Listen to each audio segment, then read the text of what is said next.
오늘 주님께서 주신 말씀은 창세기 1장 24절부터 28절입니다. 하나님이 이르시되 땅은 생물을 그 종류대로 내되 가축과 기는 것과 땅의 짐승을 종류대로 내라 하시니 그대로 되니라. 하나님이 땅의 짐승을 그 종류대로 가축을 그 종류대로 땅에 기는 모든 것을 그 종류대로 만드시니 하나님이 보시기에 좋았더라.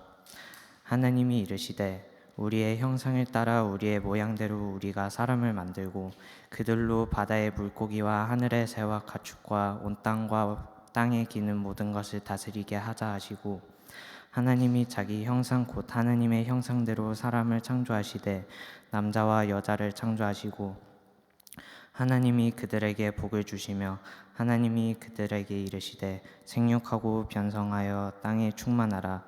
땅을 정복하라. 바다의 물고기와 하늘의 새와 땅에 움직이는 모든 생물을 다스리라 하시니라. 아멘.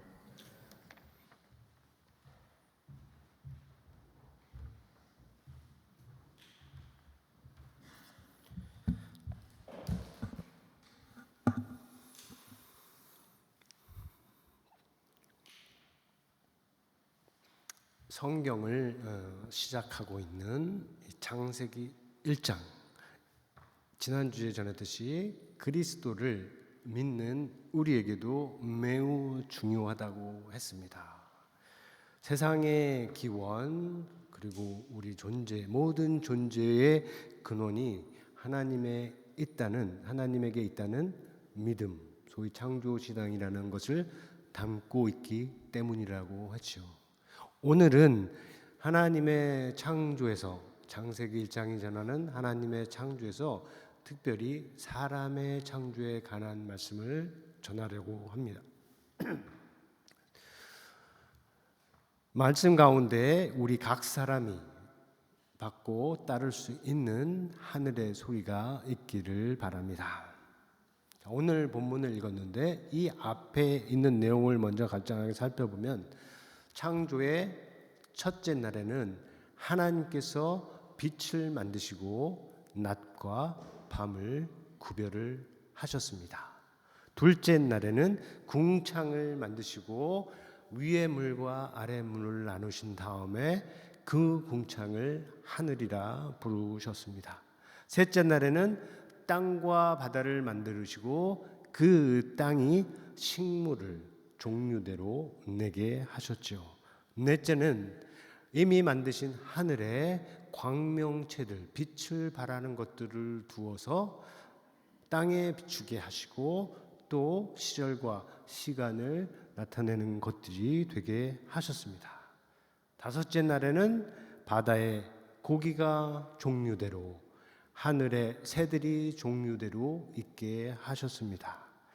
그리고 오늘 본문이 가리키는데 바로대로 여섯째 날에는 땅의 생물을 종류대로 만드시고 그리고 사람을 만드셨습니다. 27절, 28절 말씀인데 우리가 함께 읽어보겠습니다. 하나님이 자기 형상 곧 하나님의 형상대로 사람을 창조하시되 남자와 여자를 창조하시고 하나님이 그들에게 복을 주시며 하나님이 그들에게 이르시되 생육하고 번성하여 땅에 충만하라. 땅을 정복하라. 바다의 물고기와 하늘의 새와 땅에 움직이는 모든 생물을 다스리라 하시니라. 굉장한 말씀입니다. 이 시대에 기록된 말씀으로 엄청나게 큰 말씀이죠. 자, 여기서 전하고 있는 이 세상의 사람의 창조, 이 사람의 창조는 다른 피조물들과의 창조에서 적어도 다음 두 가지 면에서 다릅니다. 첫 번째는 모든 피조물 중에 사람만 하나님의 형상으로 창조하셨다라고 합니다. 그리고 생육하고 번성하고 충만하라는 말씀은 다른 피조물들도 들었는데 거기에서 나아가서 땅을 정복하라, 모든 생물을 다스리라 하는 말씀은 사람만 받은 것입니다. 이 말씀들이 우리의 상황에서 어떤 의미를 가지는지 살펴보기 전에 먼저 본문이 속해 있던 그 시대 상황에서 살펴볼 수가 있습니다. 그러면 창세기가 우리에게 전하려고 했던 본래의 뜻을 아는데 더 도움이 될 수가 있어요. 그 중에 먼저 하나님의 형상이라는 말이 있습니다. 이 말은 창세기에만 있는 표현이 아니라 고대 이집트나 바벨론 문헌들에서도 만날 수 있는 일반적인 말이에요. 그러나 중요한 차이가 있어요. 다른 곳에서는 그 말이 하나님의 형상이라고 하는 이 말이 애굽의 바로나 바벨론의 왕같이 최고의 권력자의 자리에 앉은 그 사람을 가리키는 호칭으로 사용이 된 것입니다. 자, 그들이 누구입니까? 스스로를 신의 아들이다. 심지어는 자신들을 신 중에 하나라. 신이라고 얘기를 하는 자들인데 같은 뜻으로 자신들을 하나님의 형상이라 표현을 하는 겁니다. 자신들만. 그리고 거기에 담겨 있는 뜻은 무엇냐 하면 그들이 다른 모든 사람들을 임의적으로 자기들 원하는 대로 다스릴 수 있다 하는 뜻이 여기에 담겨 있는 거죠. 그들이 사용한 하나님의 형상이라는 것이 그렇습니다. 하지만 신이라고 다 같은 신이 아니죠. 하나님이라고 한다고 다 하나님이 아닌 것이죠. 그들의 통치적인 배경이 되고 있는 신화에서 보여주는 신들은 창세기에서 우리가 만나는 하나님과 본질적으로 달라요. 사람의 창조도 그렇습니다. 지난 주일에 잠깐 언급한 이 바벨론의 창조 이야기에서 보면 신들 중에 여러 신들 중에 서로 싸우는 죽이는 여러 신들 중에 하나가 죽은 신의 피를 가지고 그리고 땅의 요소들을 섞어서 사람을 만들어냅니다. 그 사람은 아담이 아니고 룰루라고 해요. 바벨론의 첫 번째 사람 룰루. 그렇게 해서 사람을 만들어내는데 목적은 일을 하고 있던 이 젊은 신들 중에 높은 신들이 있고 낮은 신들이 있는데 낮은 층에 속하는 이 신들이 하는 일, 그 일을 대신하는 거예요. 그래서 그 젊은 신들도 일에서 벗어난 자유를 얻는다 하는 것이죠. 이거는 단순히 문학 작품이 아니라 당시 왕들의 지배력을 뒷받침하는 종교적이고 정치적인 성격을 가진 서사라 하는 겁니다. 그런데 성경은 어떻습니까? 본문이 보여주는 대로 하나님이 하나님의 형상을 따라서 사람을 만드셨다고 하는데 이때 말하는 사람은 히브리어로 아담이라고 해요. 그리고 이 아담은 아담과 하와를 말할 때의 그 아담, 그 남자를 가리키는 것도 아니고 그리고 왕의 자리, 최고로 높은 자리에 올라가는 그 한 사람을 가리키는 것도 아니고 남자와 여자로 만드신 사람, 그러므로 모든 사람의 대표가 되는 첫 사람, 그 사람을 가리키는 뜻으로 아담이에요. 하나님께서 사람을 그렇게 만드시는데 하나님의 형상으로 만드셨다는 겁니다. 여기에는 우리가 찬양을 한 것처럼 하나님의 소중함, 귀함, 사랑이 담겨 있는 말입니다. 그래서 사람이 존귀하다면 그가 앉은 자리, 그가 보여주는 능력, 그가 가지고 있는 소유 때문에 존귀한 것이 아니라 하나님의 형상으로 만드셨다고 하기 때문에 존귀하신 겁니다. 나도 그렇고 남도 그렇고 부자도 그렇고 가난한 사람도 그렇고 주인도 그렇고 종도 그런 것입니다.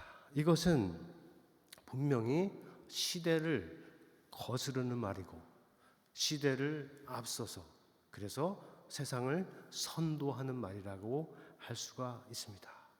여전히 우리가 사는 시대에도 울려 퍼져야 하는 하늘의 소리인 것이죠.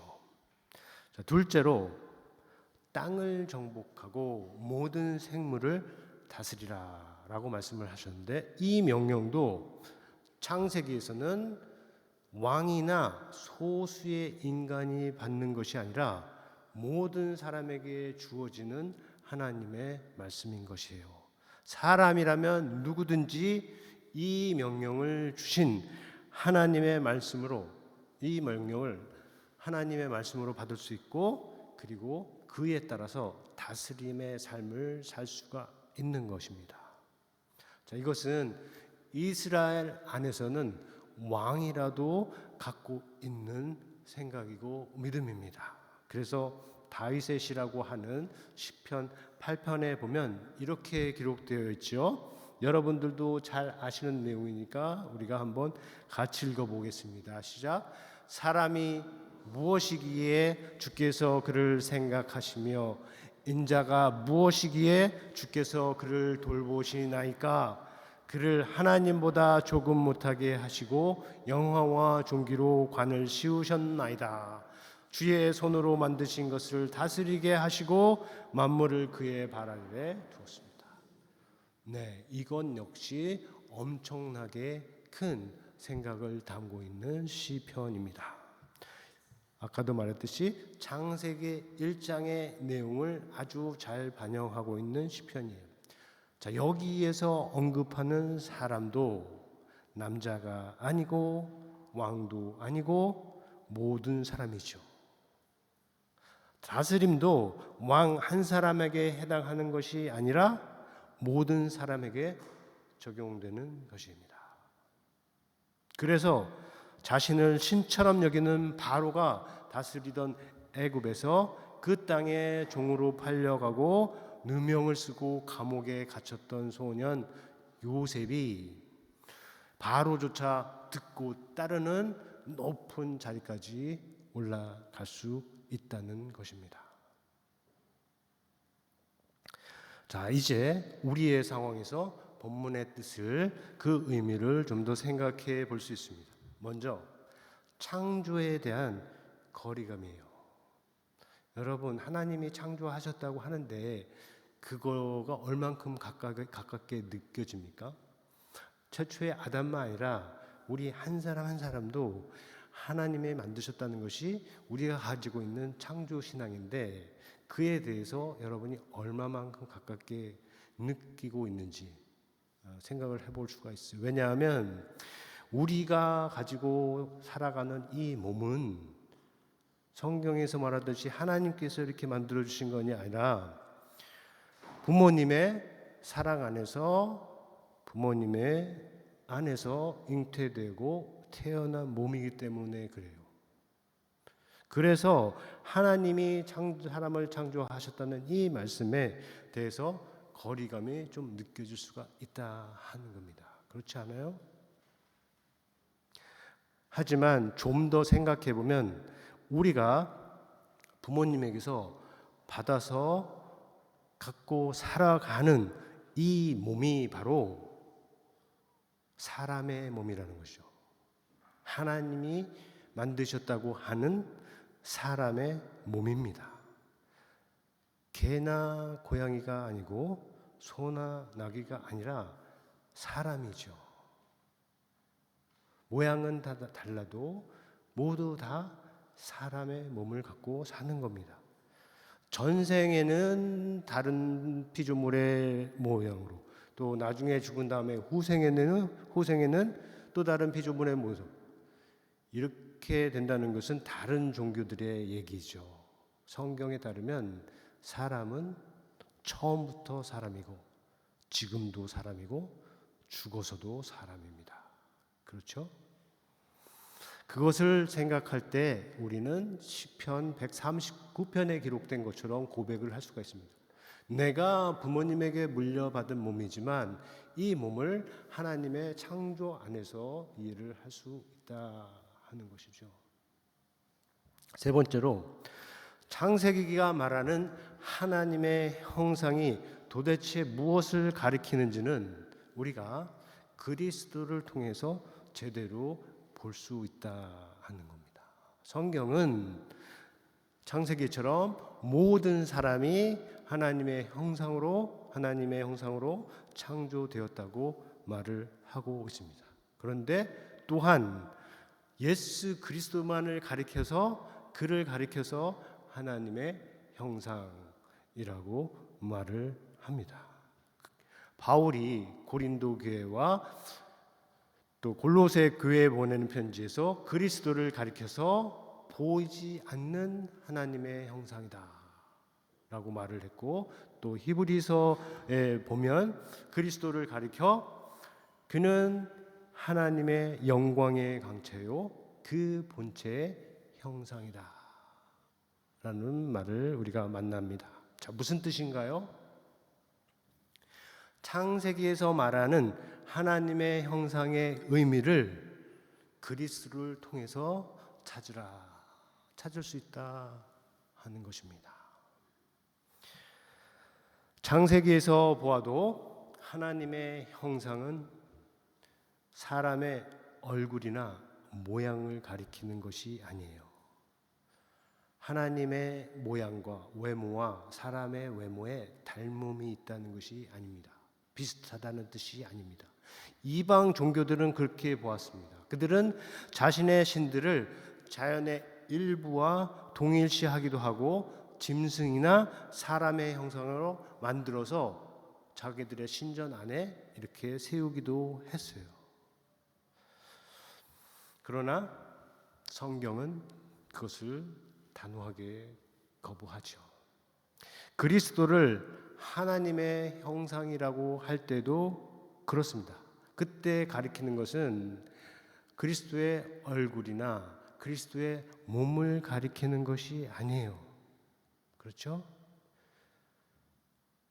그러나 창세기에서 더 나아가서 우리에게 주는 건 뭐냐면 그의 삶을 통해서 나타나는 말과 뜻과 생각과 행위, 그것을 가리켜서 하나님의 형상이라 하는 것임을 우리가 알 수가 있는 거죠. 그러므로 파생적인 의미에서 그리스도와 같이 선한 말과 선한 일을 행하는 자, 그와 같이 잘 다스리는 자 안에 하나님의 형상이 있다, 하나님의 형상이 보인다 라고 할 수가 있는 겁니다. 그런 면에서 하나님의 형상에는 주어진 측면과 나타날 측면이 있어요. 주어진 측면이란 모든 사람이 하나님의 형상으로 지음을 받았기 때문이고, 나타날 측면이 있다고 하는 것은 모든 사람에게 하나님의 형상이 보이는 것이 아니기 때문이에요. 어떤 사람에게는 하나님의 형상이 아니라 짐승의 형상, 사탄의 형상, 귀신의 형상이 보이기도 하기 때문에 나타날 측면이라 하는 겁니다. 우리에게는 그리스도만 나타난 하나님의 형상이고, 우리는 그를 통해서만 간접적으로 하나님의 형상을 세상에 보여줄 수 있는 것입니다. 어떻게 그렇게 할 수 있을까요? 우리가 다스리는 영역과 우리가 다스리는 방식을 통해서 그렇게 할 수가 있어요. 어떤 사람은 나라를 다스립니다.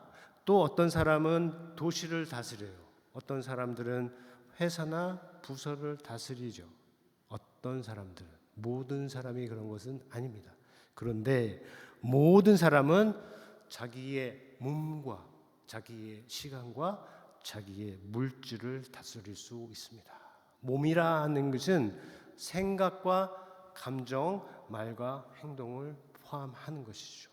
그러한 몸과 시간과 물질을 하나님의 형상이신 그리스도를 따라 다스릴 수가 있겠고, 그것들에 대한 다스림이 전혀 없을 수가 있겠고, 아니면 그리스도와 정반대로 아주 이기적이고 탐욕적으로 다스릴 수가 있습니다. 여러분들의 경우는 무엇입니까?